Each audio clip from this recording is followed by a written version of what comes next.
welcome to Nourishing the Mother, where inspired women talk about the journey of motherhood through the common thread of parenting, relationship, and sexuality as a path to consciousness. We ask, in what ways can we show up more fully, live more meaningfully, parent more wholly, and love more unconditionally? How can we mine the wisdom from the experiences of our lives and expand into those challenges? If you are here, you care about paving a path of conscious and intentional motherhood, connected with yourself and your gifts, and also illuminating your children in theirs, so we may raise more whole humans who can impact this world in a more humane way. And if you feel like giving a little back to this free content, please become a patron of the show and receive extra member benefits for less than a coffee a month. Or you can leave a review on iTunes and Facebook, all of which helps the podcast keep going and reach more mamas who need this type of tonic for the soul. Head on over to patreon.com/NTM podcast to find out more. We are Julie Tenner and Bridget Wood, and we are so grateful you're here.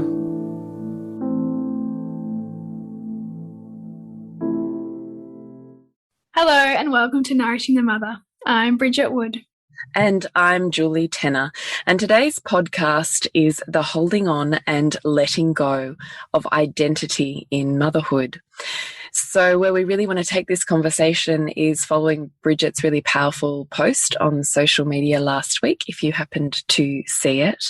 And we want to talk about the grief process of letting go, the wondering of if I belong anymore, the getting stuck on a door that might have closed for you, and then not knowing how to walk forwards. So we really hope this is a delicious, sacred, and honouring conversation for you, in which you find yourself within an identity and hopefully on the outside of that identity also, because we don't want to form a cage.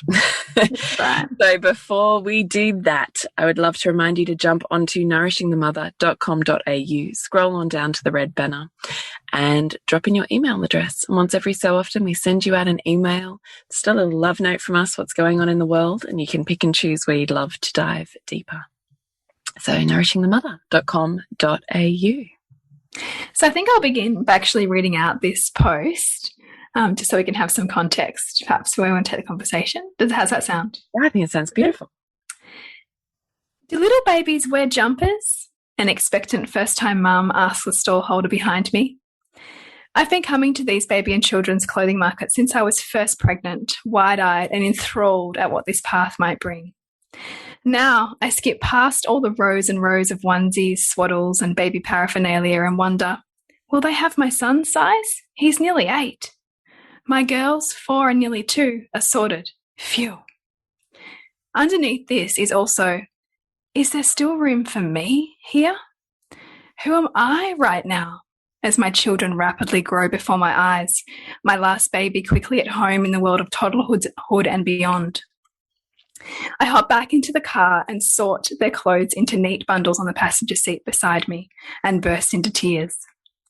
I want to say to that first-time mother, you will die to yourself 1,000 times and more, and it will be beautiful. Every year more I am a mother, I understand with greater depth why my mother stood at the door of my empty bedroom and sobbed when I left home at 18. You will give more than you knew you had and receive more than you knew was possible. And then I cried all the way home after I wrote that. Yeah, I mean, you can feel that in that. I feel that in that too. Yeah. So I just wondered, Bridgie, if you could tell us again why that feels perhaps tender for you even as you read it now. Yeah, and it does. It does feel tender as I read it now. I think because it really offered me a chance to tap into something that I didn't know was kind of there for me, because I've been quite consciously checking in with myself as I pack up baby things and pop them away and get them ready for passing on to others. And I felt really good and aligned with that. And so it came as a little surprise, I think, just how much emotion was there. And I think it also comes at a time where I can sense, you know, big identity transitions for myself as I sense my children's needs changing, and as I sense myself moving out of the intensity, well, you know, while I'm still in the intensity of toddlerhood, the intensity of babyhood and me being needed all of the time. Whereas, you know, as we all know, as our children grow, more people can care for them, and it's not all on the mother. And so then if it's not all on the mother, then who is the mother? Who is she beyond the identity that she has formed by close association with her children? And that's what it brings up is okay, like, I know that family is my top value, and I desire so deeply to be so present, but I also see, just with what's reflected here at this market, that these days are fleeting. And so often it's just been running through my mind, like this idea that we're on borrowed time, you know, with our children.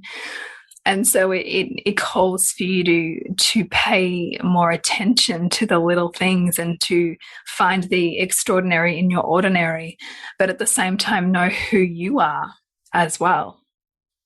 Because whenever we lose ourselves in another, we betray aspects of ourselves in doing that. And so I think that part of that, the grief that pops up for us in motherhood and that transition of identity in motherhood is ultimately asking us to come back into ourselves and to look beyond the reflected self that we see in our child, to ask, who am I beyond this?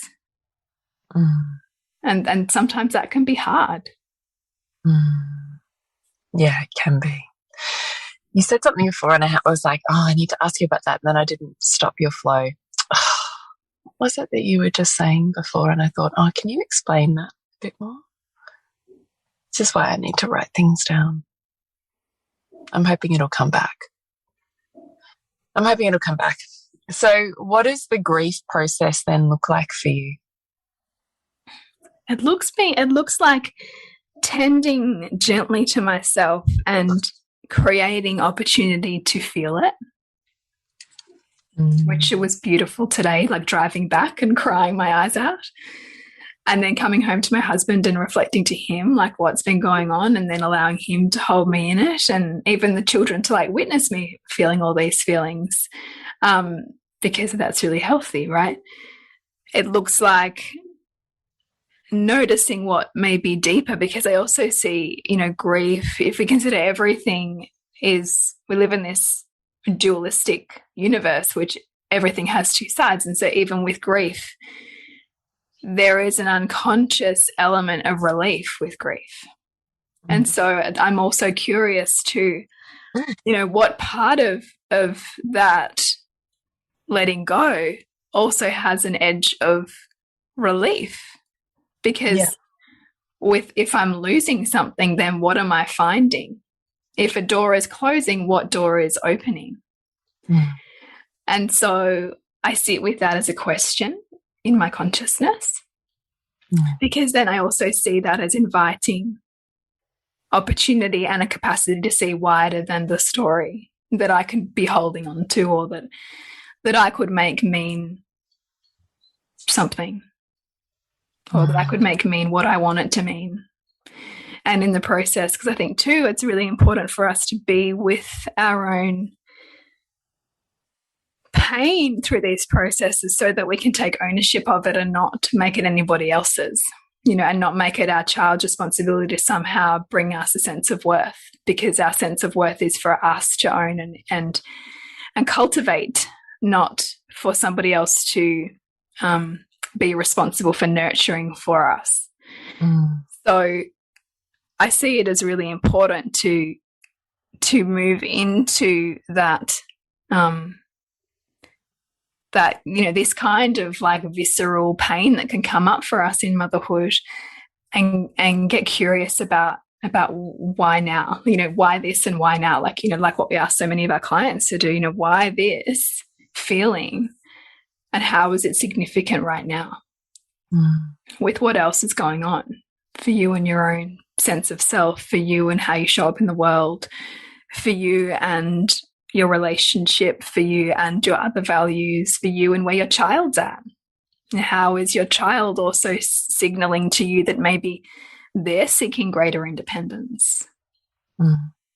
And when you ask yourself those questions in relation to your experience today, what answers do you receive in that process? Well, for me, because I'm really straddling this world of really immersing in my daughter's particularly years at home with me, and then also how I do my work in the world alongside that, and what does my work look like.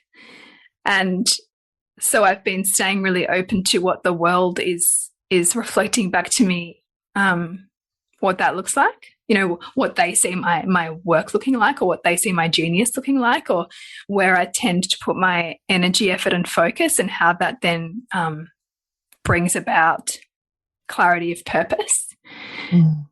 And not trying to create the separation that our culture so often wants to create, or that patriarchal motherhood so often wants to create, and instead see how is this, the pain of this transition that I feel myself being pulled through, actually part of the crystallization of what my work in the world is right now.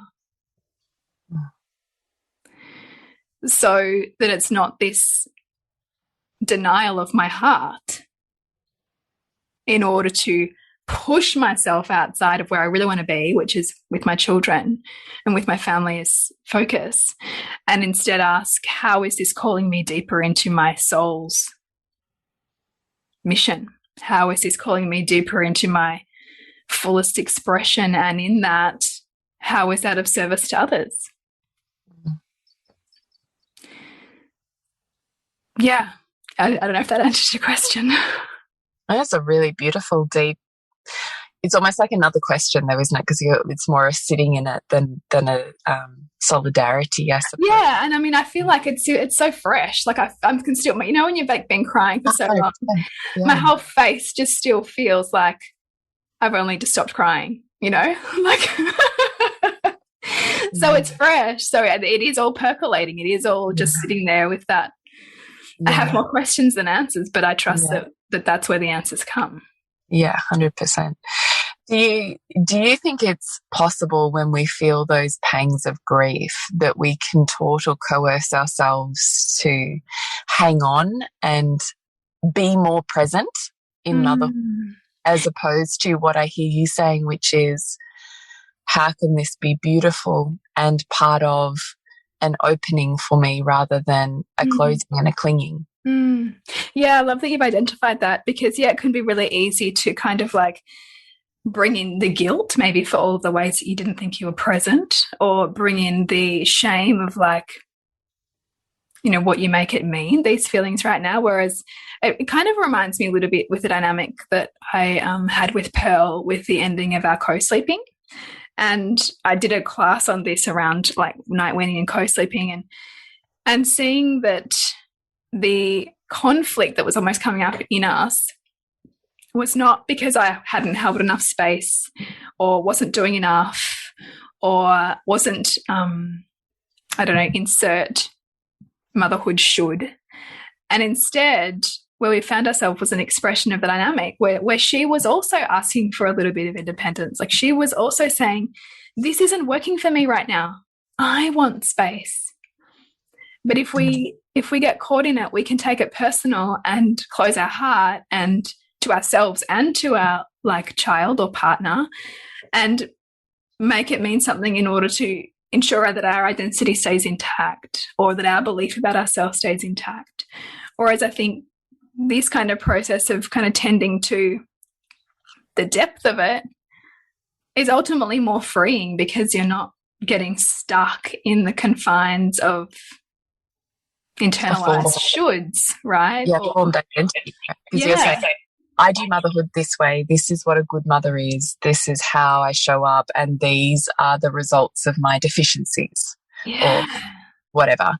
You're saying, wow, let's look a little bit bigger at the dynamic and see how sometimes just as humans we use repulsion, or we use forms of what we might read on one hand as I'm not meeting enough needs, my child's waking more, they're more fussy, they're more clingy, they're harder to be around, blah, blah, blah, as, oh God, I'm not doing enough, I've got to dig deeper and do more, versus, wow, what if this is functional for the dynamic of the whole, and trying to push our edges of like, how far can you go in this? How much can you give? How much can you give? How much can you give until you're like, that's it. Leave me alone, because you weren't consciously doing that separation in a gentle and conscious way. It kind of waits for that. Okay, well, if this is where we're going, then, you know, as we're breeding the infatuation with one-sidedness, we breed the equal nightmare, and then we come screaming into it. Yeah, yeah, totally. And so I think it's really, really powerful for us to not get stuck in it, and not get stuck in any one ideology that says X equals Y, because human behavior is far more nuanced and complex than that. And it's far more, you know, specialized to the individual. Like only you really know. And there's also like so many unconscious strategies that so many of us run to get our needs met, and so do our children. And so that's also why, while I know that guilt is held up as, you know, one that is so synonymous with motherhood, and it can be purposeful to a degree in terms of getting you to show up, but there's a point at which it becomes a cage, and you need to know what that is for you, and to be intimate with that feeling. Yeah, 100%. 100%. So do you feel like there's anything more that sits here for you when you think about it, in terms of moving through these feelings of, you know, pain, oh my God, I'm leaving this age or stage, the grief that might surface as a result of that, which I do think sometimes we can tend to, you know, silly ourselves about it. Oh, that's so silly because, you know, and then we don't actually offer ourselves the opportunity to heartfelt pour out whatever's residual and wants to be known, seen or felt, and consequently the conscious awareness or the insight or the drop-in that happens at the end of that. Yeah. So we avoid both by going, oh, I'm being so silly. What a silly, you know. Or even just the generalization of, oh, you know, of course all mothers have to go through this. But in doing that, you're actually minimizing your own experience. And so it's like your own experience stays unresolved and unconscious, and you're spinning your wheels in it as well. So, yeah, I mean, I, as I said, I'm still kind of in it. I feel like I'm still in it, but I'm really open to what comes out the other side of it, right? Like, and even just even seeing my husband build more capacity to look after the 3 kids on his own, and then what then that then means for me in terms of the time that is mine, and mine without mine to do what I want with, right? Which for, you know, if you've been a mother for any length of time, it's an odd thing often to go, oh, I have this time that's just mine. Like, what am I going to do with that? Which we can so often take for granted before we're mothers and before we have all of these other responsibilities. So, yeah, I can see it happening wider than me as well. And then it does call me into, okay, what's here for me? Like, what do I want to do here? Because I'm certainly in this space of enormous transition with the work that I had defined myself by for 5 years. Morphing is something that's much more akin to the work that we do here with Nourishing the Mother, and finding my identity in that. So it's almost as I lose an identity that I had or had attached to, how do I transform it into something that is still deeply in service of my family and attuned to my children and who they're growing into be, and also bringing to life what wants to be birthed through me in the form of my business. That's no longer about birthing children, but that is birthing new creations. Would you say, by virtue of the fact that you're having a grief process about motherhood, that motherhood or family would be a top value? Yeah, because I think that the bigger, kind of the greater the grief, while yes, I see there's always relief hidden in grief, you grieve the things that represent the loss of identity, and your identity is built in your highest values.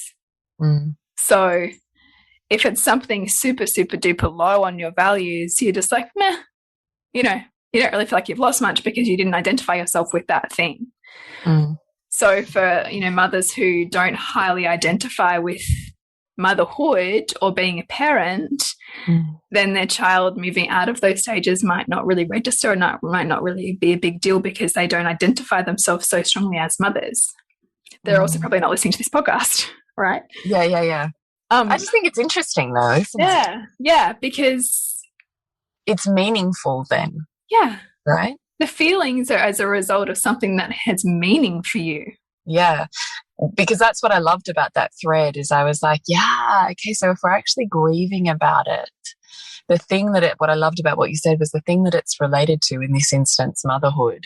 How do I carry what is intrinsically a deep value by virtue of the fact that I'm grieving that into the creation of where my identity is morphing? Like it's a carrying forwards. And I just thought that was a powerful thread. And also I think too, like, there's something that's encoded in your heart when you allow yourself to fully experience something that then becomes wisdom. Like the deeper that you let something touch you, the more that has an opportunity to transmute into something of meaning for somebody else. Whereas if it's just on the surface and you're not being you're not being moved by something, then how can you ever move another person with that? Yeah. You can't. No. It's really beautiful.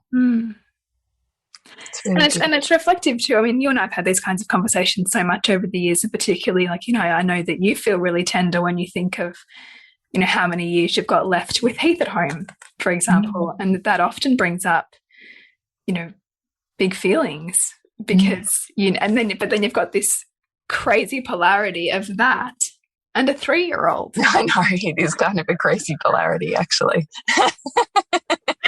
Who wants all of you, and she wants all of you now. Yeah, it's a really, really weird, it is a really weird polarity. Yeah, it is well said. Yeah, it is. I was reflecting on that actually when you were saying, oh, my son's 8, and all of a sudden, or nearly 8, and I have this, I can see the end, I can see the time is so short.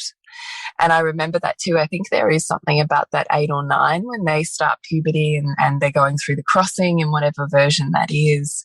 I do think there's something powerful that happens there in that separation. And all of a sudden, I do think it's one of our, because I remember that as well, that it's one of our first pivotal drop-ins of this isn't forever. Whereas I think up until that point, the dependency is so great that it feels forever. Yeah, and that definitely rings true, because I'm sure that there's mothers listening who have like a 2 and a 4-year-old, or like a 1 and a 3-year-old or whatever, where the needs just feel so relentless, and that you would just love to have a break, and that it feels all consuming, so that, like, you can't kind of get your head around the point at which they're pulling away from you. But it's like my son was saying to me, just, in an offhand way, oh, like all my friends, they have this like messenger app thing. And already, so he's not even 8 and he's already talking about social media. Right. And so it's like far out, like his world is stretching beyond me at a rapid rate, to the point at which it'll get to the point where I feel like I can't hold on anymore. Like, that my governance is going to feel less important. And so that's also challenging because you go, gosh, am I doing enough in the sense of grounding him in values and guiding him in relationship in a way that he wants to come to me? In a way that he's not like his friends and hides the games that he plays, Yeah, I do. I do. Yeah. So, it's big. Yeah, it is big. I really want to say thank you for opening up this topic for us. I think it's really beautiful. Thanks. I'm sorry if this isn't like fully land, but I think I'm still in the swirly swirls of it. So this is my current process. Well, I think that will reach the people who are also currently processing, and that gets to be beautiful. So I think there's a piece to that. Thanks. Is there anything you'd like to leave us with before we wrap up today? Just if you're in this kind of dance, just to really go gently with yourself and give yourself permission to feel it and not kind of swallow it away or shove it down or, you know, as Julie said, make it this silly thing. Like, to actually give yourself permission and space to be with it. Because I think that when you create the depth for it to be there, it can morph into something beautiful. Yeah. And to connect with you, Bridgie? suburbansandcastles.com. And you, Jules? Is julietenner.love. And we are nourishingthemother.com.au, Nourishing the Mother on Facebook and Instagram. Please write to us if you have a podcast request or a topic you would love us to riff on. We really do immensely enjoy the interactions and the opportunities to meet you where you're at. And the topics often take us somewhere we couldn't consciously think of. So please submit your questions that you would love to have answered on the podcast. We would love to hear from you. We would. So remember to nourish the woman, to rock the family. And we'll see you next week when we continue to peel back the layers on your mothering journey. And if you want to support Nourishing the Mother and all the late nights, the early mornings, the blood, sweat and tears we pour into our art, then please go to patreon.com/NTM podcast and become our patron.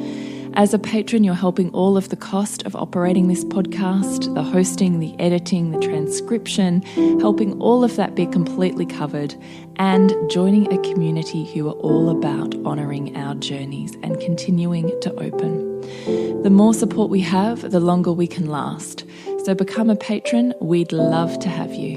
Go to patreon.com/NTM podcast. We literally couldn't do this without you. Thank you so much for listening, and please share this podcast with anyone you think it would be medicine for.